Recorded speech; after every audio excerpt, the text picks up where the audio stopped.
Vamos a hablar de un tema también algo complicado, triste, por qué no decirlo, pero que viven millones de personas en nuestro país y que por eso nos importa. Es el problema de la soledad no deseada, principalmente entre los mayores, porque el dato llama la atención. En España, el 13,4% de la población declara haber sufrido soledad no deseada. La mayoría son mujeres de más de 55 años que en algún momento se han sentido solas, pues sin necesidad, y han estado pasándolo mal, y es un problema que tenemos en España que cada vez se extiende más. Sí, es un problema ya social, las estadísticas lo dicen, como comentas, ¿no? Pero que luego, claro, tienes que aterrizar en cada persona y lo que implica eso, ¿no? Hay muchas vertientes en ello, ¿no? Yo creo que la debilitación del núcleo familiar es esencial en esto, ¿no? Cuando la familia amplia, tal como digamos, la hemos conocido, ha quedado reducida a la mínima expresión, y en esa mínima expresión también hay una dosis de cada uno intentar sobrevivir como puede, pues al final hay una dosis de soledad que se desprende de ahí, ¿no? Entonces sí, yo creo que hay que ver, pero hay que también atajar bien el problema, porque si no, yo creo que estaríamos poniendo parches. De una forma profética casi, Santa Teresa de Calcuta ya lo decía, ¿no? En una de las visitas que hizo a la casa que tienen las misioneras de la caridad en el Bronx, comunicó en una entrevista que la verdadera pobreza que hay en Occidente no era tanto material, sino que era una pobreza de la soledad, que ella ya percibía, estamos hablando de hace ya más de 20 años, en el centro de la sociedad occidental, que podríamos ser que es un barrio de Nueva York, ¿no? Y ahora lo estamos viendo, vamos, lo vemos no solo por la calle, sino que ahora con esta noticia, recordando incluso familiares, ¿no?, concretos, pues que experimentan soledad también por un límite de poder establecer más lazos con la gente que tienes cerca, ¿no? Sí, sí, mucha gente pues porque va perdiendo amistades simplemente, pero para ello hay asociaciones que están trabajando con todas estas personas, que las acompañan, que intentan ofrecerles pues ese hombro en el que llorar, esa mano que les acompaña, les llaman por teléfono, les ayudan quizá también a hacer alguna excursión, les visitan en casa. Por ejemplo, en Cáritas Sevilla está Pilar Galindo, que ella es la responsable del proyecto de mayores de Cáritas Sevilla. Pilar, buenas tardes, bienvenida. Buenas tardes, gracias por la invitación. Estábamos comentando, Pilar, que bueno, es un problema que afecta cada vez a más personas, principalmente mujeres, ¿verdad? Esa soledad no deseada. Sí, principalmente mujeres porque tienen mayor esperanza de vida y entonces, bueno, pues son las que más lo sufren porque son más numerosas en esta realidad. No obstante, Cáritas llega a esa pobreza existencial, como estabais comentando antes, a la pobreza de vivir solo, independientemente de si son mujeres o hombres, ¿no? Atendemos indistintamente a la persona que lo necesita. Pilar. Cada vez más, ¿no? Decíais también un poco que había un debilitamiento de la familia y quizás un debilitamiento comunitario que realmente nos está poniendo en el centro a las personas y que no tiene tiempo para mirar que los mayores de nuestros barrios pues están solos, ¿no? Y en algunos casos desorientados y mal cuidados. Pilar, ¿cómo trabajáis con ellos? ¿Qué tipo de acompañamientos les dais? ¿Y cuáles son las principales necesidades que tienen? Porque imagino que el sentirse escuchado, el recibir un abrazo, el que te llamen por teléfono, son básicas, pero ¿cómo trabajáis con ellos? ¿Cómo es ese acompañamiento que hacéis desde Cáritas?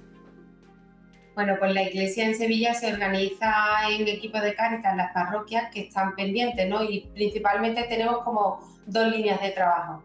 Uno en las comunidades parroquiales de algunos barrios que tienen proyectos de acompañamiento a la soledad, identifican los mayores que están solos y se les propone pues, ir a visitarlos, salir con ellos a tomar un café, hacer algún tipo de compra o de actividad a la semana y así de alguna manera ofrecer pues, acompañamiento, una llamada telefónica, felicitarlos el día de su cumpleaños. También tenemos grupos que se reúnen en las parroquias que de alguna manera un día a la semana pues hacen actividades de estimulación cognitiva, actividades de formación espiritual, celebran juntos pues la vida, ¿no? Un día de encuentro, de fiesta y también pues se forman en temas, por ejemplo, de seguridad en el domicilio, de cuidados, de fisioterapia, de cómo medicarse. Hacen también alguna actividad de ocio, pues de visitar al patrimonio de la ciudad. Y entonces así paliamos, hacemos que los mayores se relacionen y que nuestras parroquias sean también un punto de encuentro. Por otro lado, tenemos un programa ya más personalizado, que es el de cuidados de mayores en el domicilio. Este programa va destinado a personas solas con pensiones mínimas que no se pueden costear un apoyo en su casa y necesitan cuidado. Pues necesitan que le vigilen para la medicación, que le preparen comida y que de alguna manera pues tenga un mantenimiento de la higiene tanto personal como de su casa. Y mientras que, bueno, pues los ayuntamientos, los servicios sociales van tramitando la ley de dependencia, la Iglesia se hace presente y responde a esta necesidad pues en menos plazo de tiempo, ¿no? Y bueno, este trabajo lo hacemos interesante también porque para este trabajo contratamos a mujeres que son formadas en nuestro centro de empleo de Cáritas. Cáritas tiene un trabajo muy potente en promoción del empleo y en formación, se forman con nosotros y después, bueno, pues las que pasan el tiempo de formación y tienen ya adquiridas las habilidades laborales, pues se incorporan a nuestro programa de mayores para cuidar a las personas que necesitan de estos cuidados. Javier. Pues lo primero, enhorabuena por todo el trabajo. Yo quería preguntar precisamente un poco la referencia a la familia, porque es verdad que los lazos principales que tiene una persona son con su familia, ¿no? ¿Conseguís integrar a las familias de estas personas, no sé cómo lo haríais, pero intentando que fortalezcan esos vínculos, que les visiten más a menudo, encontrando familiares que igual no tanto van a verles, pero que sería interesante? ¿Conseguís reforzar ese vínculo? ¿Tenéis esa línea de trabajo? Sí, tenemos como varias situaciones que se nos presentan. Es verdad que en muchos casos son matrimonios que no tienen hijos y el matrimonio participa tanto del programa de cuidado o en la parroquia en las actividades juntos, ¿vale? Después, cuando hay mayores que llegan a una situación de soledad y de abandono, porque en su vida sus relaciones personales han sido complicadas, ¿no? Y eso también es una realidad que está ahí. Y por último están los matrimonios o las personas mayores que tienen hijos, pero los hijos o viven fuera o tienen dificultades también personales de enfermedades que no pueden hacerse cargo de sus padres. Nosotros siempre todo lo que hacemos de cuidados de mayores, de acompañamiento al mayor, es activando la responsabilidad de las personas que están más cerca, pero también haciéndonos cargo que muchas veces la familia no llega a poder tampoco proporcionar los cuidados que sus padres o que un tío o una tía necesitan, ¿no? Entonces, bueno, sí, Cáritas evidentemente lo primero que hace es reforzar el tejido comunitario. Muchas veces son los hijos, los sobrinos, otras veces la vecina de la puerta de al lado que lleva toda la vida pues haciéndose cargo de su vecina y preguntándole todas las mañanas cómo está y si necesita algún recado, ¿no?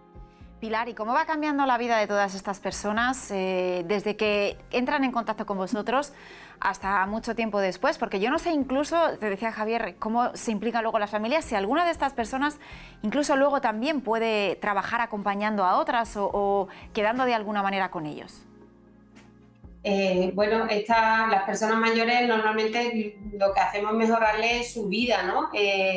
Ellos se encuentran pues más animados, se nutren mejor, se medican mejor, sobre todo eso los que tenemos en cuidado, en animación, bueno, pues de estar solo a tener un día para ir a tu parroquia, para pasártelo bien, para tomarte un café, que celebren tu cumpleaños, ir a hacer como una excursión, por ejemplo, todos los años preparamos con mucho cariño un encuentro, pues vamos a visitar algún santuario y celebramos la Eucaristía. Pues para ellos lo que hacen es devolverle de alguna manera la vida y se vuelven personas activas en sus propias parroquias, ¿no? Y forman parte ya de la vida de la comunidad, de la parroquia, ¿no?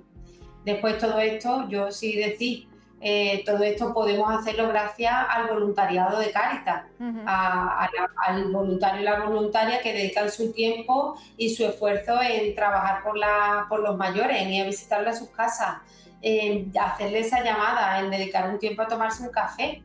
Y a todos aquellos también pues, que preparan los talleres con los mayores, ¿no? Para que ocupen su tiempo y para eso, para generar un tiempo de calidad con ellos. Y hay mucho voluntario joven, son más mayores. ¿Cuál es el perfil de toda la gente que ayuda a estas personas que están solas? Bueno, pues mira, el voluntario joven está, pero para ocasiones puntuales, ¿vale? Normalmente nosotros intentamos preparar la Navidad, que hacemos un día de celebración de Navidad y también le llevamos a los mayores que están solos, pues pasamos una tarde con ellos y se les lleva un regalo de Reyes y se toma una merienda con ellos. Eso sí intentamos coordinarlo con la Pastoral Juvenil de aquí de Sevilla y que sean los jóvenes de los distintos grupos parroquiales los que se impliquen. Pero para el trabajo continuado, que normalmente es de mañana, pues sí encontramos un voluntariado más senior. Normalmente son mujeres de entre 50 y 70 años, que son las que están voluntarios y voluntarias, ¿vale? Pero mayoritariamente la acción de Cáritas son más voluntarias que voluntarios. Y bueno, gracias a ellos, que son los que tienen disponibilidad y están en el día a día, son los que pueden hacer cauce, ¿no?, de ese amor de Dios a estos mayores que tanto necesitan. Pues Pilar Galindo, desde Cáritas Sevilla, gracias por haber estado con nosotros y enhorabuena por ese trabajo tan estupendo que hacéis. Un abrazo fuerte. Gracias a vosotros, un abrazo. Porque como también nos decía Pilar, muchas veces antes de que llegue Servicios Sociales, ahí está la Iglesia una vez más, en otro área más, ¿no? Es conmovedor ver la acción de Cáritas y todo lo que va notando, ¿no?, percibiendo la sociedad como una necesidad, donde tiene que llegar la caridad, o sea, el afecto hacia el otro, y lo detecta y empieza ahí, ¿no?, casi sin que nadie se entere, y ya empieza a actuar, ¿no? Y luego ya es como una necesidad social y el gobierno, ¿no?, o las comunidades tienen que entrar ahí. Pero a mí me conmueve muchísimo, sobre todo me conmueve escuchar que la mayoría de los voluntarios que están atendiendo a estas personas mayores pues es gente adulta y mayor que dedica su tiempo y se complica la vida, por así decirlo, por ayudar a otros, ¿no? O sea, movidos también por el afecto y el amor que uno recibe en la Iglesia. Al final la Iglesia, como decimos, vuelve a estar ahí. Sí, además yo creo que es muy importante, es decir, una dimensión social. Sí. Quiero decir, no podemos esperar, yo creo que ni siquiera es sano, que cuando haya un problema sea el Estado el que lo resuelva. Es decir, la propia sociedad, y ahí la Iglesia como parte de esa sociedad, es la que tiene que encontrar los cauces, ¿no? Y si en un pueblo, por decirlo antes, nadie se sentía solo porque había una comunidad muy viva, realmente reforzar la comunidad, y ahí está la Iglesia como refuerzo de esa propia comunidad, es lo que necesitamos para muchos de estos problemas. El derivar a servicios sociales, al ayuntamiento y tal, no, o sea, tiene que ser la propia comunidad, la Iglesia dentro de la comunidad, la que sea capaz de detectar primero y llegar, ¿no?, de forma natural a ello.